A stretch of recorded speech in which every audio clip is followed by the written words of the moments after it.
Study आई 8 में आपका फिर से स्वागत है। मैं रामकृष्ण कुमार हीरा आप सभी का स्वागत करता हूं। आशा करता हूं कि आप सभी अच्छे होंगे। आज हम मॉडर्न हिस्ट्री के कांग्रेस में नरम दल और गरम दल से संबंधित प्रश्न पिछले विगत वर्षों में प्रतियोगी परीक्षाओं में पूछे गए हैं, जो विभिन्न परीक्षा जो हुए हैं उससे जो आने वाले भी परीक्षाओं के लिए भी महत्वपूर्ण होगा। तो वही सब सवालों को लेके आए हैं। तो हम देरी ना करते हुए हम वीडियो को शुरू करते हैं। तो अब हम वीडियो को शुरू कर रहे हैं। आज का मेरा पहला प्रश्न है, महात्मा गांधी के पदार्पण से पूर्व भारत में राष्ट्रीय आंदोलन की दिशा को निम्नलिखित में से किन अंतर्राष्ट्रीय घटना से प्रभावित किया था? ऑप्शन ए 1898 के इटली अबसिनिया युद्ध ने, 2 चीन के बक्सर आंदोलन ने, 3 आयरलैंड के क्रांतिकारी आंदोलन में, 4 रूस जापान युद्ध में जापान की विजय है। ये कूट में आंसर है। Option A 1 2 3, option B 1 2 3, option C 3 और 4, डी 1 2 3 और 4। ये IAS के एग्ज़ाम में पूछा गया है, UPSC का एग्ज़ाम जो हुआ था उसमें ये पूछा गया है। तो इसका राइट आंसर है ऑप्शन डी 1 2 3 4।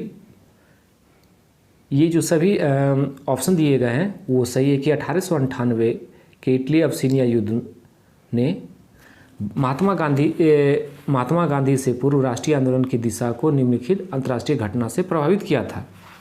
वहीं इनके बारे में ज़रा विस्तार से जान लें कि भारत में राष्ट्रीय आंदोलन की दिशा को महात्मा गांधी के पदार्पण से पूर्व इटली अबसिनिया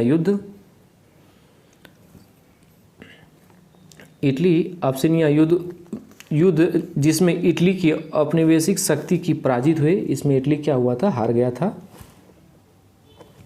और 1899 से 1901 के दौरान चीन में साम्राज्यवादियों के विरुद्ध चलाए गए बॉक्सर आंदोलन तथा रूस पर जापान की विजयी और इन सब ने प्रभावित किया था। किंतु 1905 में जापान की रूस विजय का सर्वाधिक प्रभाव पड़ा। जापान ने 1905 में जारशाही रूस को हराकर स्वयं सैनिक दृष्टि से एक शक्तिशाली यूरोपीय देश से श्रेष्ठ सिद्ध कर दिया था।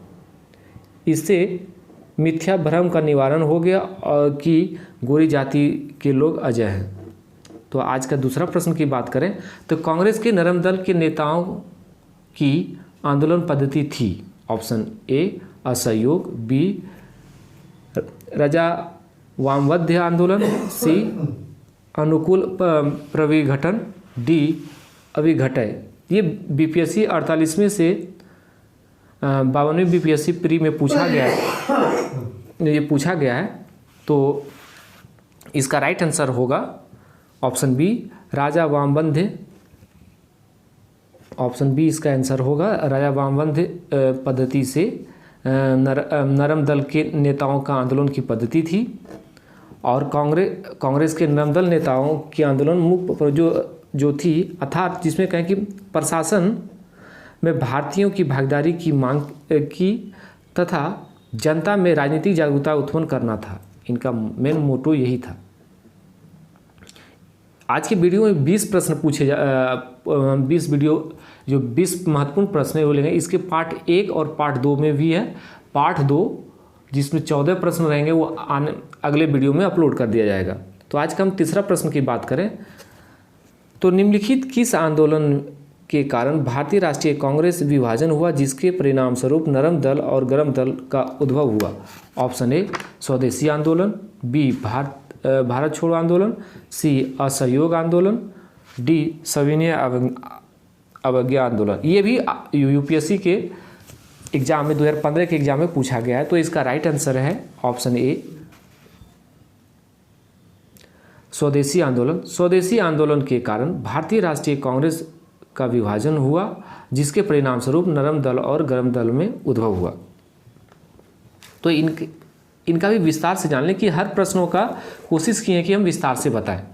तो नंबर 3 का जो प्रश्न है उसका विस्तार से जानें कि स्वदेशी आंदोलन तथा विदेशी वस्तुओं के बहिष्कार के बंगाल से बाहर प्रसार को लेकर कांग्रेस के उग्रपंथी और नरमपंथी धड़ों में मतभेद व्याप्त था। गर्मपंथी आंदोलन स्वदेशी बहिष्कार आंदोलन को बंगाल तक सीमित न रखकर उसे देश के अन्य हिस्सों में पहुंचाना चाहते थे, और वो चाहते थे कि वो केवल विदेशी माल के बहिष्कार से ही संतुष्ट नहीं थे, बल्कि वो चाहते थे अंग्रेजी हुकूमत को किसी तरह से सहयोग नहीं दिया जाए। ये आंदोलनकारियों का ये प्रमुख उनका ये सोच था।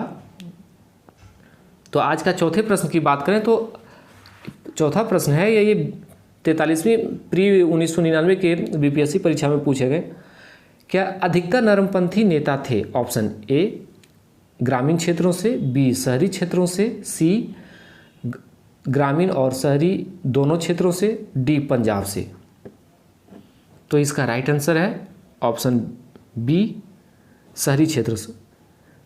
अधिकतर जो नरमपंथी नेता थे वो शहरी क्षेत्र से थे। और इसका जो विस्तार से जान लें कि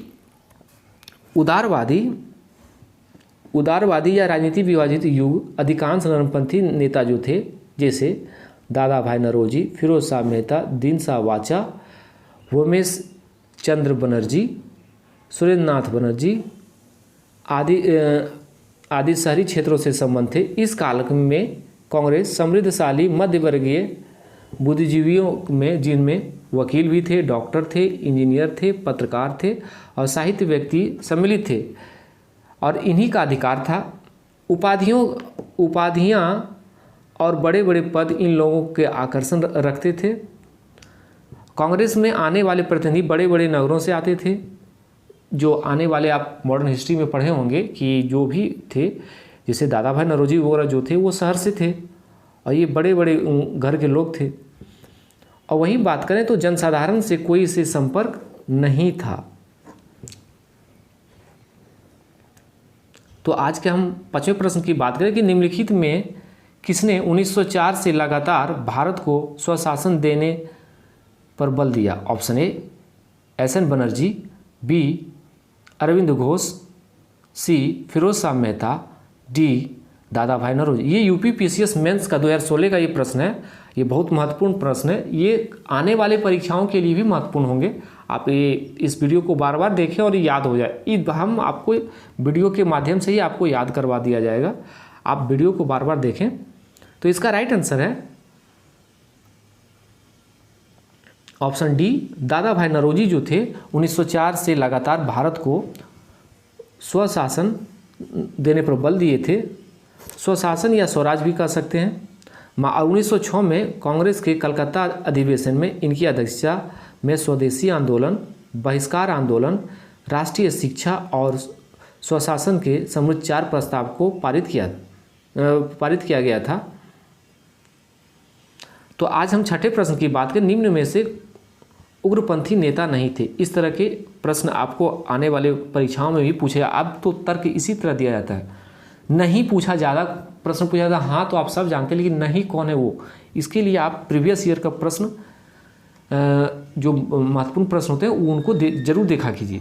तो छठे प्रश्न की बात करें तो बाल गंगाधर तिलक, ऑप्शन ए, b Madan Lal, c Udham Singh, d Gopal Krishna Gokhale. तो इसका राइट आंसर है ऑप्शन डी गोपाल कृष्ण गोखले, जो उग्रपंथी नेता नहीं थे। तो इनके बारे में भी विस्तार से जान लें कि गोपाल कृष्ण गोखले उदारवादी खेमे के से संबंध रखते थे। आने वाले प्रश्न में भी ये पूछ दिया जाता है कि गोपाल कृष्ण गोखले किस खेमे से संबंध रखते थे। तो ये याद रखिए कि उदारवादी खेमे से रखते थे। वह सद्भाव और मृदु न्यायपालिका पर विश्वास रखते थे। आने वाले प्रश्न में पूछे कि गोपाल कृष्ण गोखले किस पर विश्वास करते थे। कुछ भी प्रश्न बन सकता है, तो उसमें आप जवाब दीजिए कि स्वभाव और मृदु न्यायपालिका पर विश्वास करते थे। उन्हें पूर्ण विश्वास था कि देश पुनरुत्थान उत्तेजना वमंडलों से नहीं हो सकता है, साधन और साध्य दोनों ही पवित्रता पर विश्वास करते थे। ये भी है कि वो गोपाल कृष्ण गोखले साधन और साध्य दोनों पे वो विश्वास करते थे। तो आज का 7वां प्रश्न की बात करें, निम्न में से कौन उग्रवाद के उल्लेखनीय नेताओं में से नहीं था? Option a Gopal Krishna Gokhale, b Bipin Chandra Pal, c Lokmanya Tilak, d Lala Lajpat Rai. आप बिना प्रश्न आंसर देखे हुए हम डाल दिए हैं, बिना आंसर देखे हुए आप लोग अपने कॉपी में टिक करेंगे, तब ये समझ में आए कि हम इस लेवल में हैं। तो इसका राइट आंसर है ऑप्शन ए गोपाल कृष्ण गोखले। गोपाल कृष्ण गोखले जो थे वो उदारवादी खेमे से थे और वो उग्र राष्ट्रवाद के खेमे से नहीं थे। देखिए पिछले प्रश्न में हम बात किए थे और इस प्रश्न में ये पूछ दिया गया है। तो आज का 8वां प्रश्न की बात करें कि निम्नलिखित में से कौन उग्र राष्ट्रवादी नेता नहीं था? तो फिर यही प्रश्न को फिर ये पूछा गया है यूपीपीसीएस में, जो प्रीवियस ईयर पिछले कुछ 10 वर्षों 15 वर्षों के जो प्रश्न में जो पूछे गए हैं वही सब का हम प्रश्न लेके आए, क्योंकि आने वाले परीक्षाओं में भी वो रिपीट किया जाएगा। तो इसका ऑप्शन है बिपिन चंद्र पाल, बीजी तिलक, सी लाला लाजपत राय, जी के गोखले। तो इसका आंसर अब पिछले वीडियो में बताए थे, गोपाल कृष्ण गोखले। गोपाल कृष्ण गोखले जो वो उदारवादी खेमे से थे, वो उग्रवादी नेता नहीं थे। आज का 9वां प्रश्न की बात करें तो निम्नलिखित में से कौन उग्र राष्ट्रवाद नेता नहीं थे? बात करें 9वें प्रश्न की, किसने भारतीय राष्ट्रीय कांग्रेस का पर प्रार्थना याचना और विरोध की राजनीति करने का आरोप लगाया था? किसने लगाया था? ये किस नेता ने लगाया था? तो ये option A Lala Hardayal, B Bal Gangadhar Tilak, C Subhash Chandra Bose, D Sardar Bhagat Singh. तो इसका राइट आंसर है ऑप्शन बी बाल गंगाधर तिलक। बाल गंगाधर तिलक ने भारतीय राष्ट्रीय कांग्रेस पर प्रार्थना याचना तथा विरोध की राजनीति करने का आरोप लगाया था। इनके बारे में विस्तार से जान लें क्या कि 1906 के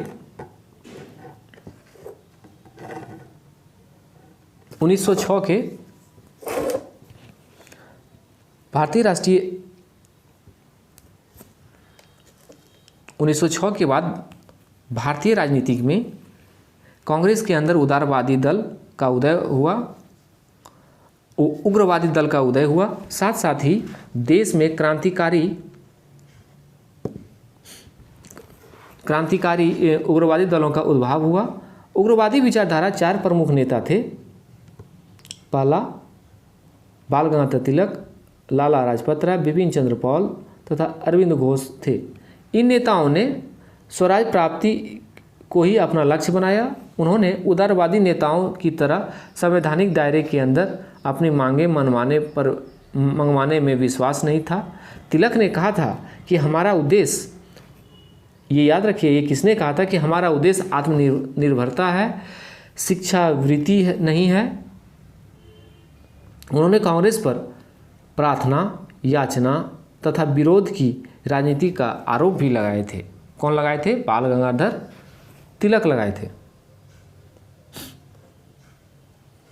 तो आज के 10वें प्रश्न की बात करें, किसने भारतीय राष्ट्रीय कांग्रेस के विरुद्ध अनुनय विनय और विरोध की राजनीति का द्वेष लगाया था?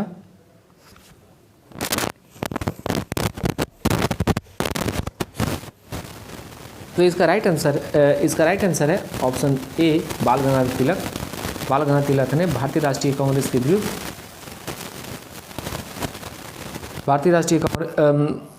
के विरुद्ध अनुनय विनय और विरोध की राजनीति का दोष लगाया था। वहीं बात करें तो आज के 11वें प्रश्न की बात करें कि भारत की प्रार्थना और याचना नीति का अंतोगत्वा समाप्त हो गई, ये बात किसने कही? और किसने कहा? मतलब ये ऑप्शन ए अरविंद घोष के नेतृत्व में, बी बाल गंगाधर तिलक के नेतृत्व में, सी लाला लाजपत के नेतृत्व में, डी महात्मा गांधी के नेतृत्व में। ये ऐसे प्रश्न ये IAS के प्री में पूछा गया 1999 में। तो इसका राइट आंसर है ऑप्शन बी बाल गंगाधर तिलक के नेतृत्व में कांग्रेस की प्रार्थना याचना नीति को अंतर्गत समाप्त कर दी गई थी।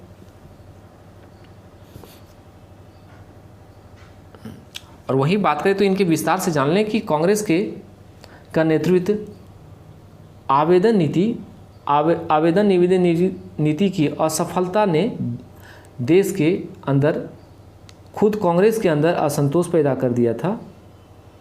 ब्रिटिश सरकार द्वारा लगातार कांग्रेस के प्रति अपनाई जाने वाली उपेक्षापूर्ण नीति ने कांग्रेस के युवा नेताओं जैसे बाल गंगाधर तिलक, लाला लाजपत राय, बिपिन चंद्र पाल के अंदर में आंदोलित किया गया और इन युवा नेताओं ने उदारवादी नेताओं की राजनीतिक भिक्षावृत्ति में कोई विश्वास नहीं जताया। इन्होंने स्वराज की प्राप्ति को अपना मुख्य लक्ष्य बनाया।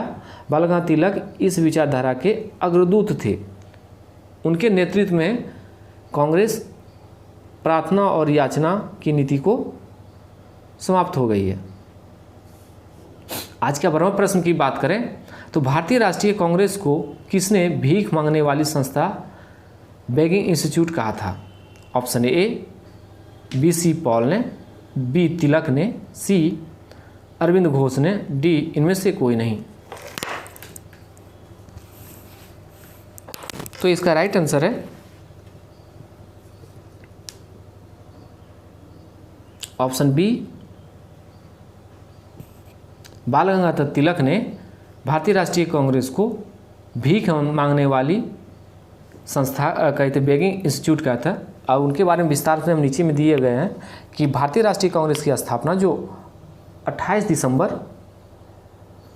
1885 को बम्बई स्थित गोकुल तेजपाल संस्कृत विद्यालय में की गई थी। उग्र विचारधारा वाले नेताओं ने कांग्रेस के बारे में नकारात्मक टिप्पणियां की। उनमें एक बाल गंगाधर तिलक ने भारतीय राष्ट्रीय कांग्रेस की याचना संस्था को बेगिंग इंस्टीट्यूट की संज्ञा दी थी। इसमें इस व्याख्या में दो महत्वपूर्ण प्रश्न है। एक बात करें तो एक स्थापना दिवस कहाँ पे हुआ था? स्थापना दिवस तो गोकुल दास तेजपाल संस्कृत विद्यालय में हुआ था। उनके बारे में भी तो एक प्रश्न के साथ तीन प्रश्न भी सॉल्व किए जा रहे हैं। तो आज का 13वां प्रश्न की बात करें तो भारतीय राष्ट्रीय आंदोलन गर्मपंथियों का प्रभावहीन आया। ऑप्शन ए 1906 के बाद, बी 1909 के बाद, सी 1914 के बाद, डी 1919 के बाद। ये भी बीपीएससी के प्री में 1999 में पूछा गया है।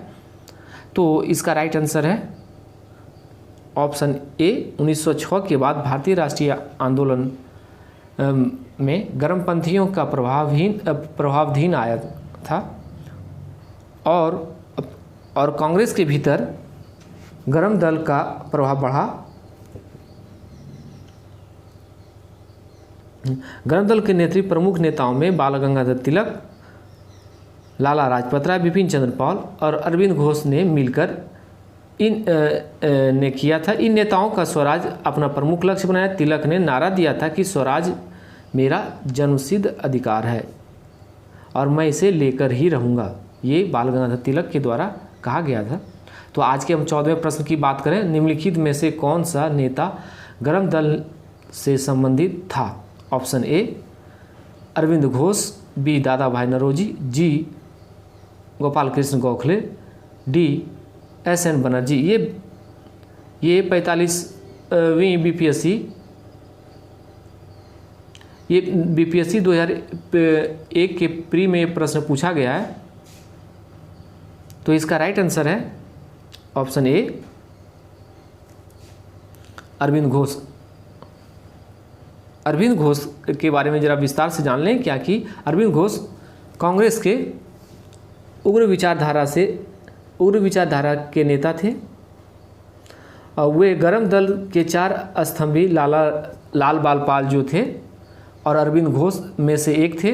1893 ईस्वी में अपने एक लेख में उन्होंने कहा था कि कांग्रेस श्रमिक वर्ग से दूर है और अंतर्राष्ट्रीय अंतर्राष्ट्रवादी और पूर्णतया असफल रही है तथा इसकी शासक अप्रसन्न होने के भय से स्पष्ट न कहने की नीति को कायरता की संज्ञा दी। उनके अनुसार कांग्रेस क्षय रोग से मरने वाली है। 1908 में पुलिस द्वारा मणिकतल्ला उद्यान में छापा मारकर 34 लोगों को गिरफ्तार किया गया था। उनमें अरविंद घोष भी शामिल थे और सभी पर अलीपुर षड्यंत्र मामले में के अंतर्गत मुकदमा चला। अरविंद घोष को 1 वर्ष की सजा हुई, किंतु बाद में साक्ष्य के अभाव पर छोड़ दिया गया। कालांतर में क्रांतिकारी क्रियाकलापों से अलग होकर सन्यासी बन गए तथा पौंडीचेरी चले गए। तो प्रश्न एक इससे और भी आ सकता है कि अरविंद घोष जब जेल से छूटे तो सन्यासी बनकर कहाँ चले गए थे? तो याद रखिए कि वो पौंडीचेरी चले गए थे। तो आज का 15वें प्रश्न की बात करें, निम्नलिखित में से कौन उग्रवादी था? उग्रवादी नेता कौन थे इसमें? Option A Feroz Shah Mehta, B Gopal Krishna Gokhale, C Bipin Chandra Pal, D उपयुक्त में से कोई नहीं। ऑप्शन इसका राइट आंसर है ऑप्शन सी बिपिन चंद्र पॉल। आज का 16वें प्रश्न की बात करें तो राष्ट्रीय आंदोलन में निम्न में से किसको नरम दलीय के तौर पर नहीं जाना जाता था? ऑप्शन ए बाल गंगाधर तिलक, बी दादा भाई नौरोजी, सी एमजी रानाडे, डी गोपाल कृष्ण गोखले। तो इसका राइट आंसर है ऑप्शन ए बाल गंगाधर तिलक। बाल गंगाधर तिलक को नरम दलीय तौर पर के नेता पर नहीं जाना जाता था। तो आज की हम 17वें प्रश्न की बात करें तो शेरे पंजाब के नाम से इनमें कौन मशहूर थे? दिए गए जो ऑप्शन है, ऑप्शन ए राजगुरु, बी भगत सिंह, सी उधम सिंह। ये भी प्रश्न 53वीं और 55वीं बीपीएससी 2011 में पूछा गया है। तो इसका राइट आंसर आप सभी को मालूम होगा कि ये इसका राइट आंसर है लाला लाजपत राय।